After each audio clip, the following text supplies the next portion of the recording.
질문 드리겠습니다. 선순환 시대의 선순환 개념은 먼저 주고 후에 받는 것이라 하셨습니다. 그렇다면 무엇을 먼저 주고 무엇을 후에 받아야 하는지 질문 드립니다. 네, 고맙습니다. 먼저 주는 이들은 이로운 운용의 주체라고 얘기를 하는 것이고, 또 아쉬워 찾아가는 이는 활동의 주체라 자기의 생각만큼의 욕심을 채우러 가는 것이 있어요. 요즘에는 정신량을 채우러 가는 이들은 거의 없다시피 하는 것이죠. 육생량을 채우러 가는 이들이 거의 태반이다. 내가 어렵고 힘들고 고통스러워 찾아가는 종교계든 신앙계든 어디든 나의 욕심을 채우고자 찾아가는 것에 있어요.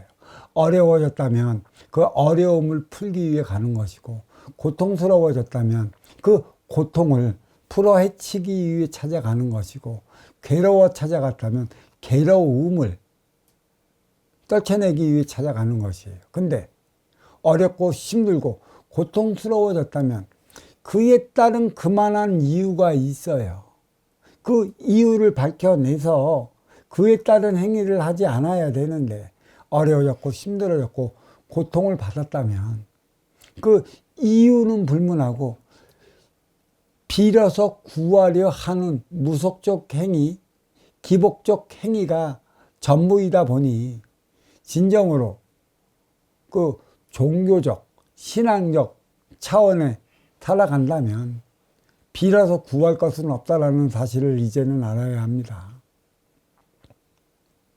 자, 그러면 그 신앙적, 종교적 차원에 있는 운용의 주체는 무엇을 해야 하는 것인가? 기도를 종용하기보다, 천도를 종용하기보다 너의 어렵고 힘들고 고통스러운 행위가 어디에서 비롯됐는지 이것을 먼저 일깨워줘야 하는 것이에요. 이거는 정신량 비물질로 온다는 것이에요. 그 행위로 인해 나의 삶이 개혁을 이룬다면 그와 같은 일들은 일어나지 않는다는 것이에요. 기복적, 무속적 행위로 풀었다면 그 주어진 이유와 원인을 모르고 그 단계를 뛰어넘지 못하면 그대는 거기에 머물러 멈춰버려 더 어려워져요. 항상 내가 이것을 뛰어넘지 못하면 한 바퀴 돌고 나면 또 부닥치고 한 바퀴 돌고 나면 또 부닥쳐요. 그래서 하도 부닥침이 있기 때문에 그대는 머물러 멈춰버려 나의 발전은 하나도 없는 것이죠. 참는 게 능사라 아니라 얘기한 이유도 여기에 있어요.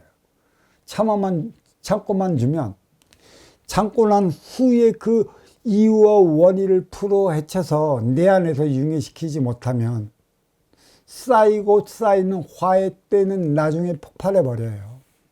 더 어려워진다는 것이죠. 그리고 대부분 어려워서 찾아가. 무엇이 어려워? 육생의 기본금. 사주 자리에 올라가기 전까지는 육생량 물질 때문에 찾아가요. 직장을 찾아가는 이유도. 그 직장을 운영해주는 운용의 주체가 누구냐에 따라 갖고 나의 삶의 개념은 달리 나타난다는 것이에요.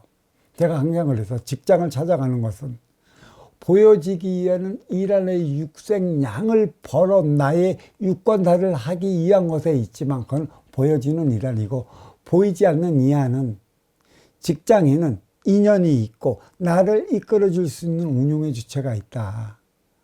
그러한 인연을 만나기 위해 직장에 들어가는 것이에요.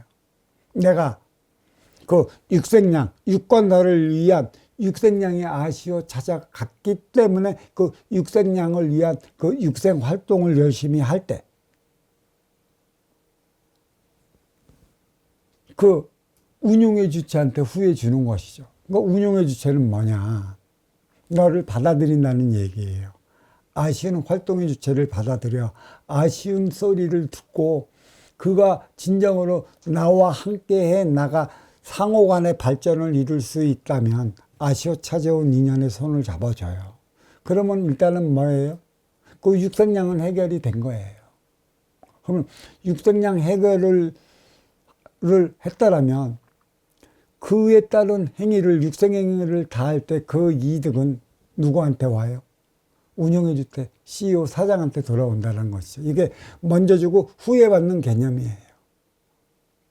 그 직장의 관념은. 근데 결국은 뭐야? 이 안으로서 그 운용의 주체가 누구인가.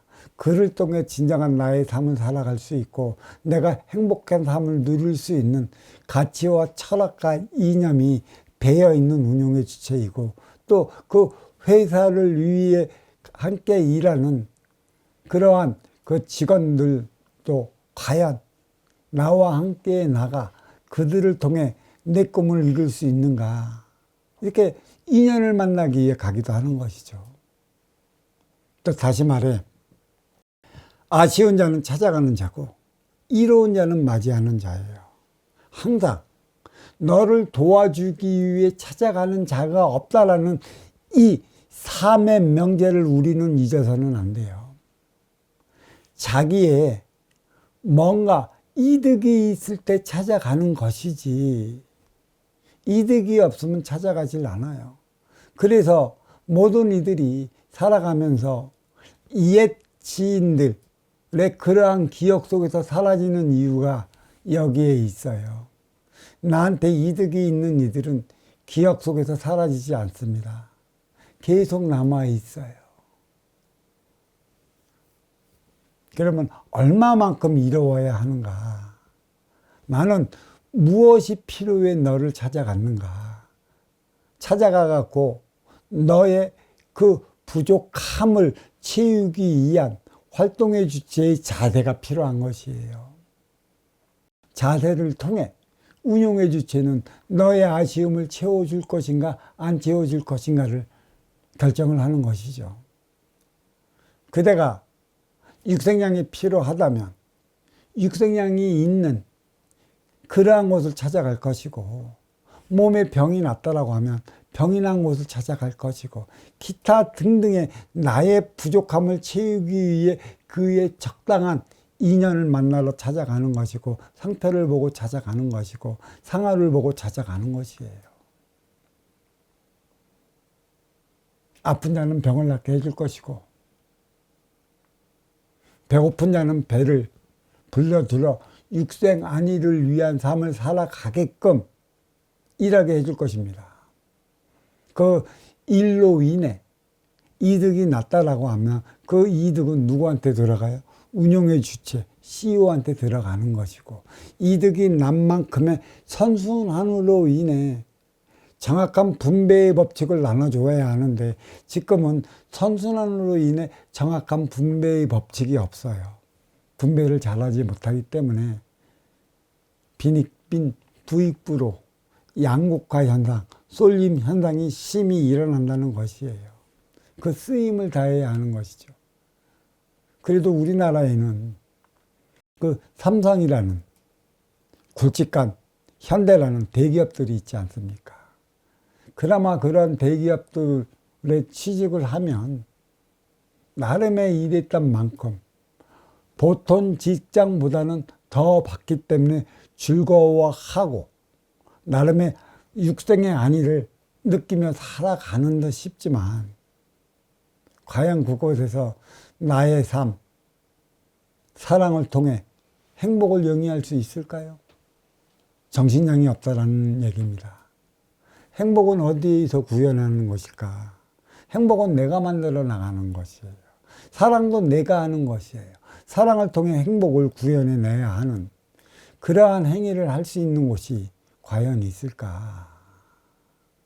그러한 곳이 있다라고 하면 아무리 너의 월급을 많이 준다고 해도 그러한 곳에 찾아가 그에 따른 삶을 살아가는 게 행복할 것입니다.